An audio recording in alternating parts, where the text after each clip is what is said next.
بسم الله الرحمن الرحیم. پرونا د باجوړ په دغه سرزمین باندې چې د وکلا برادرۍ په تقریب حلب برادرۍ کې کومه ناخوشګوار او شرمناک واقعه مخې ته راغله.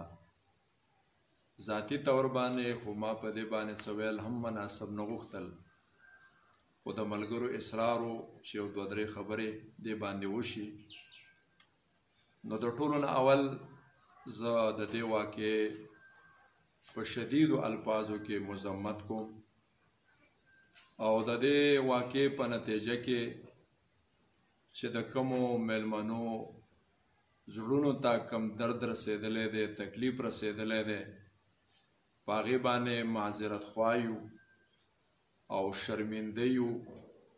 یقینا دا واقعه د باجوړ یو ډېر منفي میسج هغه دنیا ته ورکو، ملک ته ورکو، حالانکې زمونږ روایات تسلسل سره دا را روان دي چې مونږه میلمه ته د هزارها اختلافاتو باوجود عزت او احترام ورکړی دی. زه فکر کوم چې دا واقعه که یو طرف ته د یو میلمه بې عزتي ده، محسن داول د هغه سره اختلافات، د هغې د فیصلو سره اختلاف نظر دا شته دی، زمونږ هم شته، د نورو پارټو هم شته دی، او دا د ټولو سیاسي پارټو د یو بل سره اختلاف نظر شته دی. لیکن موږ په سیاست کې میلمه ته عزت ورکو، دا زمونږ سیاسي روایات هم دي، دا زمونږ د باجوړ قومي روایات هم دي. نو د اختلافاتو باوجود میلمه ته عزت ورکول دا زمونږ وتیره ده. خو د بده مرغه پرون داسې ونه شوله. نو دا د میلمه بې عزتي نه ده، بلکې زه به دا ووایم چې دا د پوره باجوړ قوم من حیث القوم بې عزتي وشوله، دا د سیاست هم بې عزتي وشوله او دا د قانون هم بې عزتي وشوله. ځکه یو طرف ته دغه مجلس کې سیاستدانانو، بل طرف ته وکلاو، نوی نظام، نوی سیسټم هغه قبایلو ته راغلی دی، قانون راغی، وکلا راله، د قوم توقعات دا و چې دې خلکو سره قانون دی، دا به یو مهذب خلک وي. لہذا یو طرف ته د وکلاو په پروګرام کې دا قسمه واقعه رامخې ته کېدله. یقینا د هغه قانون او د قانون والا خلک هغوی هم په لمن باندې یو داغ ولګېده. دغه رنګې سیاسي خلک چې هغه په دې ملک کې سیاست کوي او بیا سنجیده خلک هم دی او بیا هغوی دا قسمه حرکت کوي، یقینا دا د پوره سیاست د پاره هم یو بدنامي ده. خو چونکې حالات داسې دي چې بس زه به په دې باندې دومره کرته خبره وکړم او سیاستدانانو ته به هم زه یو اپیل وکړم چې په سیاست کې دوه څیزونه بنیاد دی، چې یو په هغې کې شرافت دی او بل په هغې کې برداشت دی. پکار ده چې موږ برداشت وکړو او موږ د شرافت سیاست وکړو او ډانګې او سکون وال دا د کشرانو کار دی، دا د لاندې خلکو کار دی.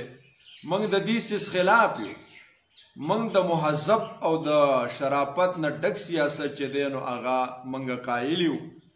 زه ډېر په افسوس سره دا وایم چې هغه خلک چې هغه په دې ملک کې سیاست هم کوي، هغه په دې ملک کې یو د سنجیدګۍ او د متانت دعوا هم کوي او هغه کې دومره برداشت نه وي، دومره تحمل نه وي چې د بار نه راغلی یو میلمه چې دی نو هغه موږ د لږ وخت دپاره برداشت کړو او بیا د هغې توهین او تذلیل وکړو. دا انتهایی د افسوس خبره ده او زما په خیال باندې دا واقعه چې لومبی ځل د باجوړ په تاریخ کې راله، دا ډېره خطرناکه خبره ده. د باجوړ دپاره دا ډېر یو منفي میسج دی چې دنیا ته لاړه. پکار دا ده چې په دې باندې سټیک هولډر خلک کینی او نشاندهي هم وشي او د دې ټول واقعي جایزه هم واخیستلی شي او د ټولو حالاتو تحقیقات هم وشي. نن خو الحمدلله هغه دور نه دی سوشل میډیا دور دی څه چې کېږي هغه ټول په فرنټ باندې مخې ته راځي او په میډیا باندې مخې ته راځي. نو په دغې حوالې سره د واقعي تحقیقات هم پکار دي او دا قسمه واقعات چې بیا په باجوړ کې رونما نشي. کم خلک چې هغه د برداشت سیاست نشي کولی او د شرافت سیاست نشي کولی او مخالف لږ وخت دپاره هم نشي برداشت کولی، بیا پکار هغوی له دا ده چې هغه سیاست ته خیر آباد او الوداع ووایي. ورنه که موږ دا سیاست کوو نو دا ټول څیزونه به موږ برداشت کوو، مخالف به هم برداشت کوو او موږ به موافق هم برداشت کوو او د شرافت او دغه رنګې د تحمل او د برداشت نه ډک سیاست به موږ په دې ملک کې کوو. وما علینا الا البلاغ.